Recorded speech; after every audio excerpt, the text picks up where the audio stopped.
Hey, I'm Sean Mullins. This is my studio, Propellerhead Media, and I'm here to talk about how I did the analog mixes for Lux Vestra, recorded live on Platekill Mountain on October 7th, 2017.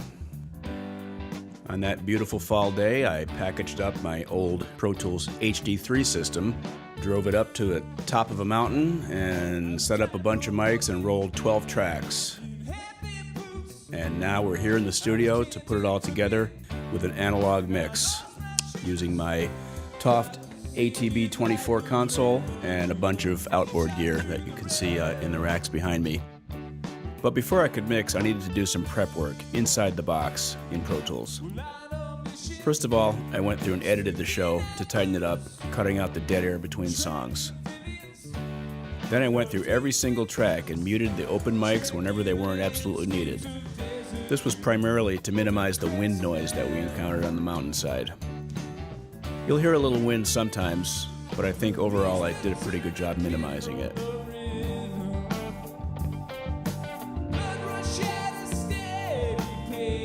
With any live gig, there will always be problems.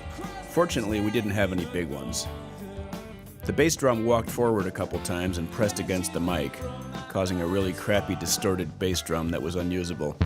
Once I fixed it, it was fine, but I did record a few sections where it was a slappy, farty kick drum that needed to go away. So using Sound Replacer, I was able to sample one clean hit of the drummer's kick drum and drop it in on every single one of the bad hits, seamlessly replacing the bad parts. In the song you were just hearing, Blind Spot, there's a complicated guitar riff that unfortunately got muffed on the first time. But the guitar player played it perfectly the next 3 times, so I was able to steal one of his perfect plays, move it into position, replacing the bad one, and using elastic audio, I fit it in seamlessly so you'd never even know the mistake happened. That's one of the things that having isolated tracks can let you do.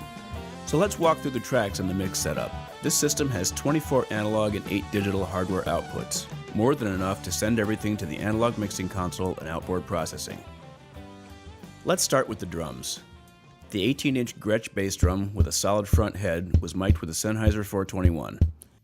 I've got it going out of Pro Tools flat through a DBX 904 gate, a DBX 903 compressor, and into a mixer channel. In every case, the Toft ATB24's channel EQ is used. I didn't use any plug-in EQs. The snare was a 14-inch drum mic'd with a Shure SM57 and goes through a DBX gate and compressor just like the kick drum. The gate setting on the snare is a little trickier as the drummer plays with a lot of dynamics, so care must be taken not to use too fast of an attack time or too deep a gain reduction. The drum overheads were 2 Shure KSM32 large diaphragm condensers with the 10 dB pads turned on. They're routed through the Universal Audio 21176 stereo compressor, linked in stereo and compressed about 3 dB at 4:1, and they're panned hard left and right in the mix. I'm only using one reverb effect on this mix, and that's Aux 3 feeding the classic Eventide H3000 with a dense room setting on the drums. Of course, this reverb could be done with a plug-in easily, but on this mix we're going to use the real thing.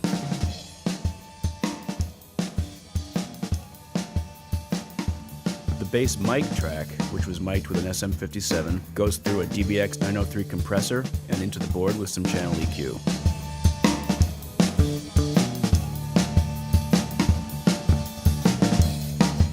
The bass DI is also routed digitally to the Avid 11 guitar processor, and I'm using the Boatloads O-Bass preset as a starting point, and that's returned to the mixer in 2 channels and panned hard left and right. The bass guitar employs 4 mixer channels. The first is a duplicate of the bass DI track with a low-pass filter at 125 Hz, feeding an Avid Pro subharmonic synth plugin. This mono out goes to a channel and is a very subtle low component of the bass sound. The guitar amp was a Fender Twin mic'd with an SM57, and I also recorded a DI after the guitar player's pedal board. These 2 tracks are passed through Aphex 9251 Aural Exciter modules and onto the board where they're mixed and panned as needed, but the mic track is usually far left and the DI just right of center. For keyboards, I only had one mono track from the keyboard player's mixer, so I needed to cut up the track into digital piano, organ, and effect synth sections. and placed these on different Pro Tools tracks with different effects. The piano is treated with a Waves Doubler 2 plugin.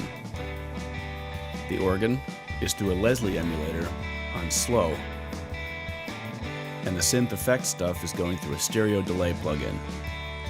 These 3 stereo tracks are mixed within Pro Tools and outputted as a stem to the board. They're panned left of center and hard right.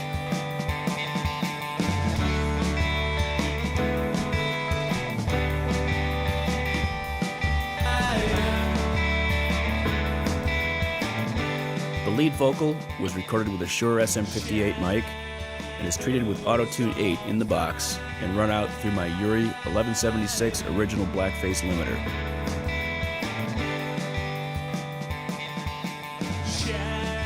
The backup vocal uses an Audix mic and is run through a Uri LA4 limiter.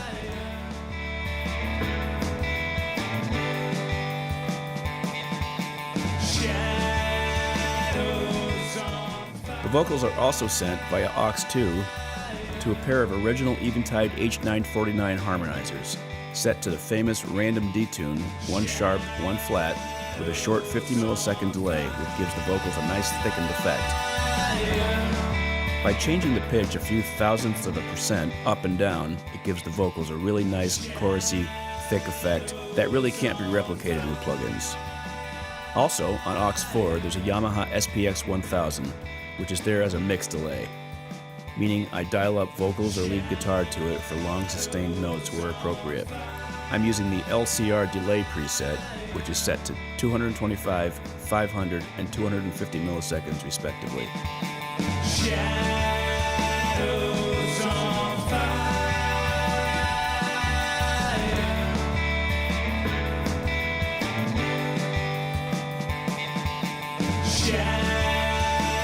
During the mix, the bass, drums, and vocals stay pretty much set, but I do constant writing on the guitars and keys, depending on the flow of the song.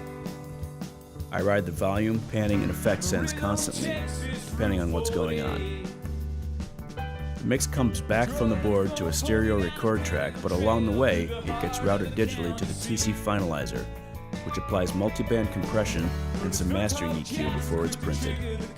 Once each song is printed, I export it as a high-res MP3.